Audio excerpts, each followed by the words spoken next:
In this video, we're going to be doing a 4-field plan on this esophagus PTV, and we're going to be talking a little bit about why we might want to use 4 fields instead of maybe 2 or just 3. So I already have a plan on here. Okay, I chose my PTV as my target volume. Our prescription for this plan is going to be 180 times 28. So this is a definitive plan. We're treating to 50.4 gray, okay, which is a little bit higher dose. And the other variable that we're adding is we're going to look at some constraints that we have to meet. Okay, we're going to look at 3 constraints. So we need the stomach, which overlaps with our PTV a little bit in this area. We need our stomach, the max dose, to be less than 105%. The cord, we need a max dose less than 45 gray. And the lung, we need the V20 less than 20%. So what that means is that we need the volume of lung receiving 20 gray to be less than 20%. Okay, and we'll get into how to look at that in a little bit. First, let's just maybe start how we've started in some previous videos with an APPA plan and see what that looks like.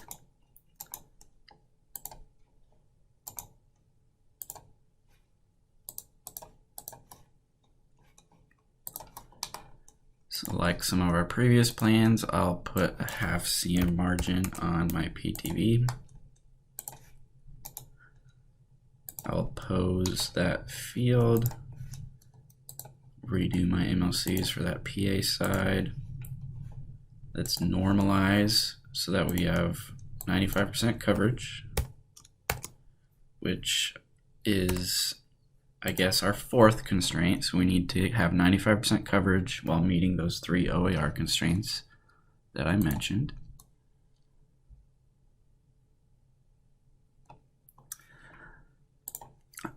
I am also using a higher energy for this plan, 15x, since we're treating a more central target right here.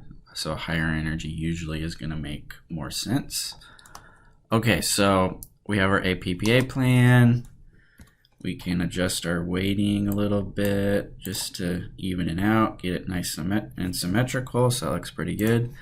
So why should we maybe not use this APPA plan for this case? So the good thing about APPA is that our lung dose very, very low. So we need that V20 to be less than 20%. So if we come here and look at 2000 centigrade, so 20 gray, we can click on the DVH line right there and it'll tell us what percentage of that structure is receiving that dose.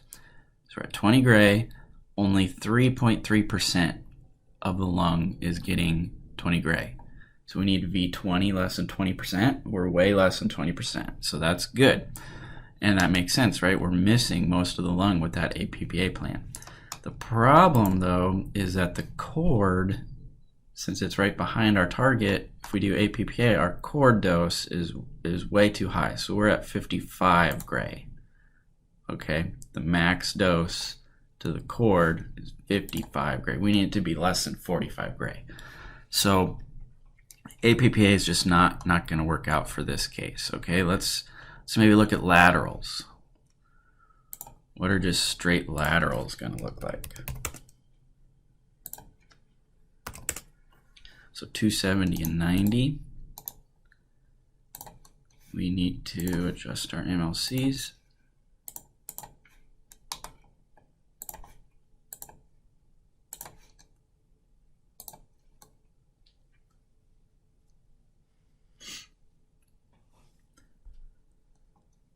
Okay, so other than it being really hot, because we're traveling a really wide area right now, let's measure it. It's about 30 cm separation if we go laterally. You know, that's no good. You never want to treat just 2 beams through the widest part of the body. For this reason, you know, it's just going to be a little bit hot. But what are some other other issues. So now if we look at the V20 on this lung, so the lung is this yellow, okay?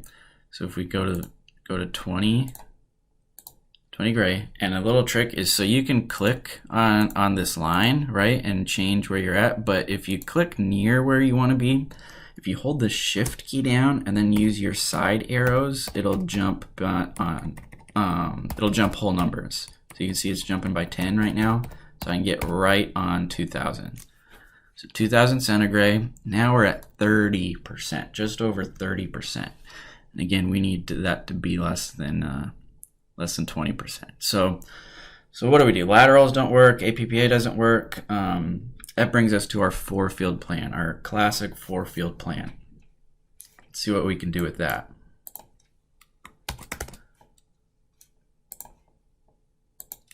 Add a couple more fields here.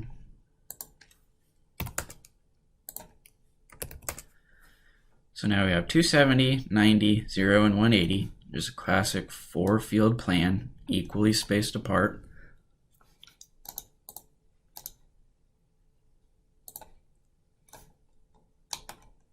Need to redo our MLCs for that AP and PA field. All right.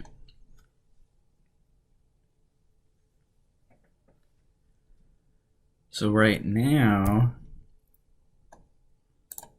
let's just get all of these equally weighted. There we go. Everything's at 25%. Whoops, forgot to click apply. There we go. So everything's at 25%. Let's take a look now. So with 4 fields equally weighted, we can look at V20, and it's just a little bit too high. So at 20 gray, V20, we're at 24.35%. And we need to be less than 20%. So we'll deal with that in a little bit. But our chord, if we look at our chord, our max dose is 38 gray. So that's pretty good. We're under 45. The other constraint is our stomach. We want our stomach to be less than 105%, okay? And what you can do instead of doing the math, you can just easily switch from percentage and absolute dose by clicking right here. Click on this little centigrade icon, it changes to percent. If you click on percent, it goes back to centigrade. Okay, so our stomach is 104.7. So our stomach is now less than 105%. So we're meeting 2 of our 3 OAR constraints. We just need to lower the lung dose a little bit. So how do we do that? So if you remember, when we had our APPA fields on there, our lung dose was really low, right? Because we're basically missing all our lungs. So what we can do is this field 3 and 4 are our APPA fields.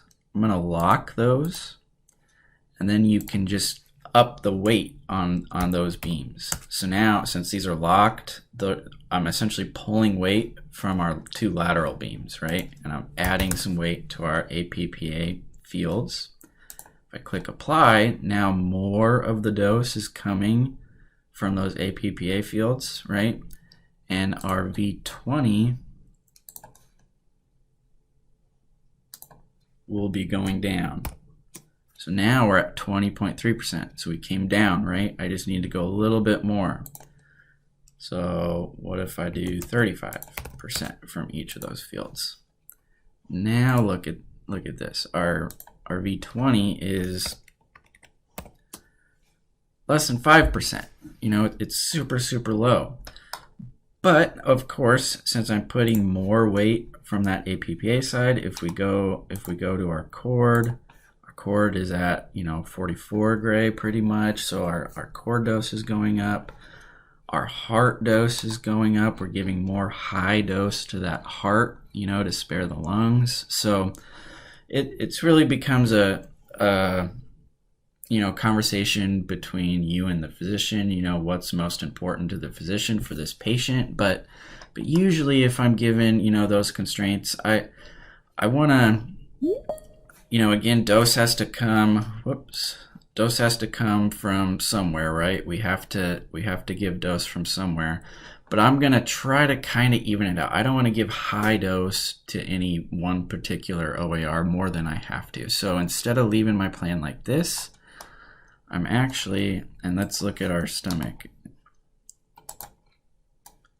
Our stomach's still good. So really, this is acceptable based on the constraints I gave you, but still, I'm gonna actually back off a little bit. I'm gonna go, let's try 31%.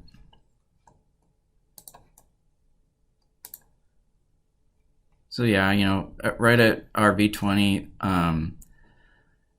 we're at about 17, 18%. So that's probably pretty good. And doing it this way, you know, our cord dose should have dropped down just a little bit more. Just a little bit, but our heart dose is a little bit lower. So, you know, I'm just more comfortable with it this way. But like I said, it's really more up to the physician, and you can kind of have a conversation with the physician at this point. Either way, we're meeting all those constraints. But something I do want to point out, you see we have this giant, most people call this like a giant tail. We have this big tail on our cord DVH. So this green line is our cord, right? So the majority of the cord is kind of less than 36 gray, right? And then we just have this one tiny tail, this big long tail. That just means a really small part of the cord is getting a higher dose, a really small part. So let's try to see if there's anything we can do about that. So if we look at our fields, I can pretty much right away, you know, tell you that the issue is, so we have a good margin blocking the cord everywhere except right here. We get really close to the cord right here. If we look at our other field, same thing, even closer from the other side. So we just have this tiny spot that we're super close. So right now we have a half cm margin, you know, around this PTV, but you don't have to have a uniform margin around your PTV. Okay, we just need to maintain this coverage. So what you can do is I'm just going to drag just these few MLCs a little bit tighter to the PTV in order to give our cord a little bit more of a blocking margin and see if that cord dose goes down. I'm going to do it from both these lateral fields. There's really nothing we can do from the APPA fields, right? We're treating through the cord, which is fine as long as we meet that max dose constraint. So with those MLCs a little tighter, let's see if that lowered that cord dose at all. And it did, so we're now all the way down to 37 gray.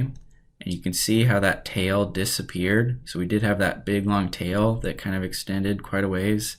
Now it just comes down and stops. Okay, we got rid of that tail. So anytime you have a max dose constraint and you see tails like that, I always try to look at my blocks and try to see what's going on and if I can do anything about it, like we just did right here. Okay, and another thing is right now, so by default, the jaws, so your jaws in the X direction are going to open up, I believe it's half cm, it might be 1 whole cm wider than your most open MLC. So right here it looks like this MLC is our most open MLC right here, and the jaw is about, looks like 1 cm wider than that. Okay, the problem is you have some leakage going through your MLCs. Okay, you have leakage going actually through the MLCs, but you also have inner leaf leakage. Okay, and it can be kind of significant. It can add up, and so kind of just good dosimetry is to close your jaws to your most open MLC, meaning this. I would close this jaw all the way down to this MLC. It's not a huge deal. I usually leave it whatever the default kind of comes when I auto surround my block, or when I fit to structure, I usually just leave it. But if you want to really eliminate as much dose to an OAR, you can close those jaws down. And again, it's just kind of considered good dosimetry to do that. But let's just see. So our cord was at 37, I think like 37.05 or something like that. It was basically 37. If we block that cord with our jaw like that, let's just see if it goes down anymore from just doing that, getting rid of some of that inner leaf leakage. So it did. It's now, 36.5 gray. So we got rid of a half a gray, so 50 centigray worth of dose just by, closing that jaw. So like I said, it does make a difference. That leakage through those MLCs does kind of add up. So it's good dosimetry to, close those down.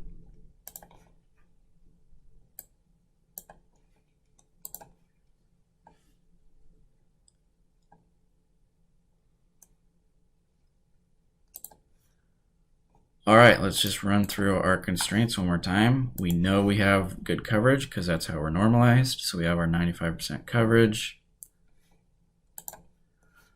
Our V20 we can look at right here.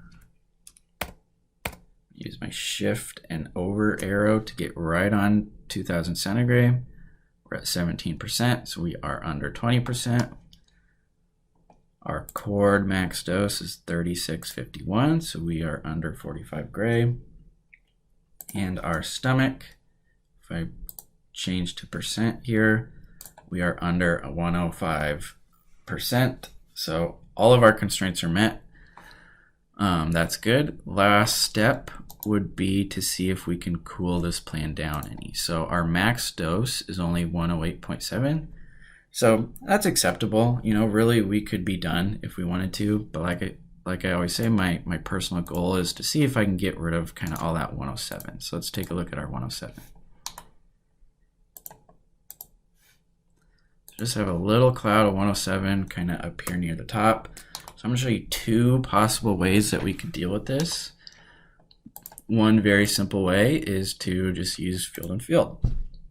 So I usually kind of rotate through all my beams and figure out which field I think it would be easiest to block that with. And really, unfortunately, the cloud is just kind of right smack dab in the middle. We have this cooler space all the way around that cloud from every angle. So there's no, one angle that immediately jumps out at me that I should be blocking from that field. If this cloud was way up against the edge of one of these fields, then that's the one I would pick. But like I said, it's not. So let's just start with this one. Really, I think you could pick any of them. Block this out.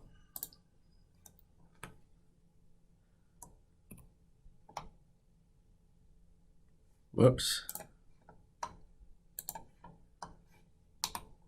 Did you guys catch what I did there? I did not make a field and field. I edited my original field on accident. So I need to redo that field. And what I did was I left these MLCs selected, okay? So even when I fit to structure like this and go fit, it's asking me, do I want to fit only the active ones? Or if I click no, I can fit all the leaves. Okay, so since the only leaves I moved are those green active ones that I selected, I can just click yes, because those are the only ones I need to move. Or there's really no reason not to click no either, because it'll just fit the whole field back to 0.5. But none of these MLCs will move because I didn't move them. Hopefully that makes sense. So you kind of have an option of either or, and depending on what you did, you'll want to click yes or no. But also remember, we adjusted these leaves, right, to get that cord dose down a little bit, and then we moved our jaw in. Okay, back in business. So now I'm going to create a field and field.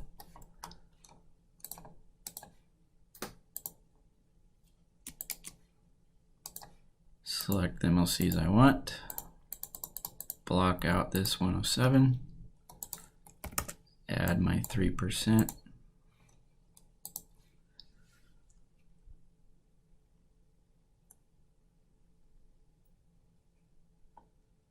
So since we have 4 fields now, 3% is not that much, right? If we look down here, it's only one monitor unit.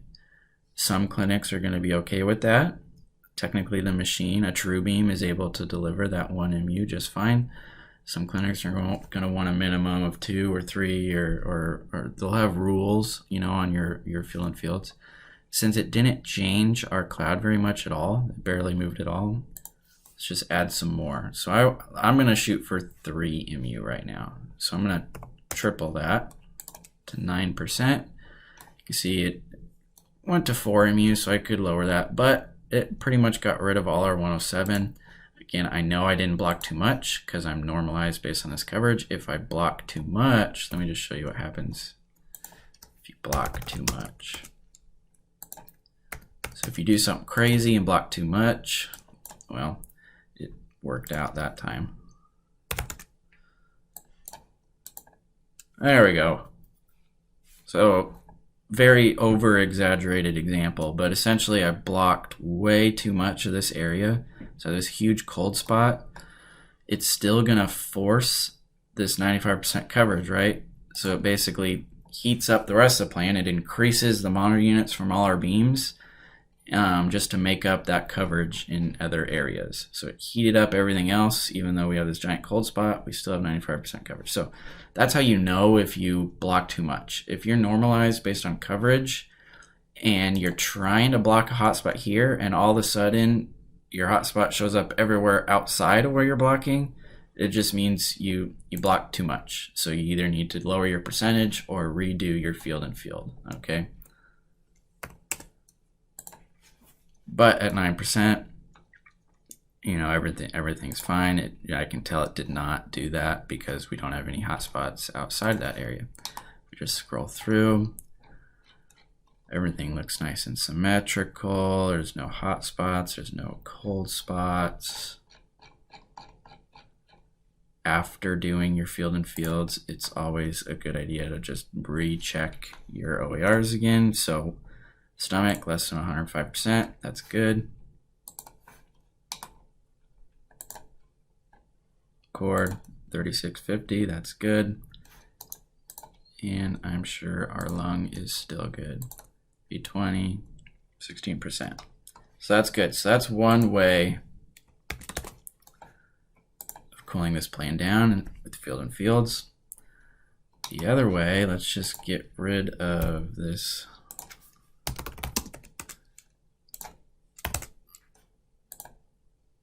field and field. So now we're back to where we started before we added that field and field. So we have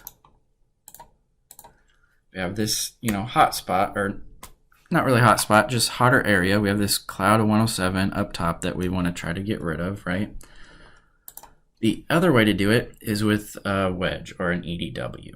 And so let's I like to throw my EDWs or wedges on my posterior field if I have one, and that really is just kind of an old school thing. So if you have physical wedges, you know, you try to not put a physical wedge on an AP beam in case it fell off on accident or, you know, something like that. Also, you get a lot of scatter from that physical wedge, and so you would try to avoid all that scatter, you know, to like a patient's face or something like that. So you would try to put it on a PA beam or a lateral beam or something like that. With EDWs, that's not as big of an issue, but just by habit, I still do it that way. So if we go to the properties of our PA field, we come over to accessories, we look at wedge ID right here, we have all these EDWs.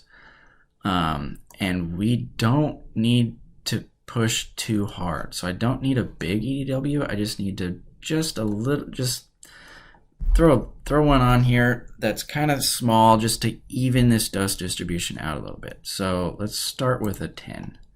and I can never remember which direction in or out goes. So I just pick one, hit apply, and then look at the picture. So the picture shows you what direction it is. I want to push dose down, right? So this wedge is in the right direction, okay? And people talk about pushing dose, you know, in certain directions with wedges, but understand that's not actually what's happening. We're not actually pushing dose. It's just we have the thicker heel of the wedge up top and the thinner part down below. So essentially it's going to attenuate more dose up top, less dose down here, and it's going to even this out, because this hotspot, all that really means is we have too much dose up there, right? Too many monitoring units are being delivered up here to create that hotspot. So we need less ME or less dose up here than we do down here. And so to kind of even that out, we throw this EDW on here. So let's calculate and see if 10 was enough.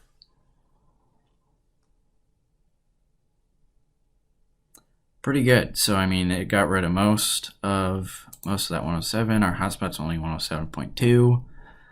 But you know, let's just change that to 15 and see if it gets even better.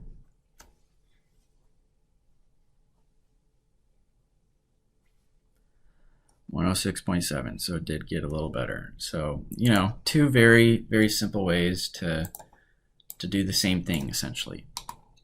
All right, field and fields or wedges.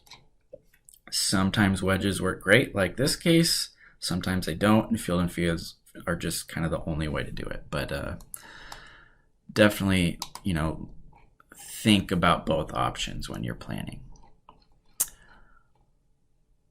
That is it. There are a couple different ways we could do this esophagus plan that I hope to make additional videos on in the future.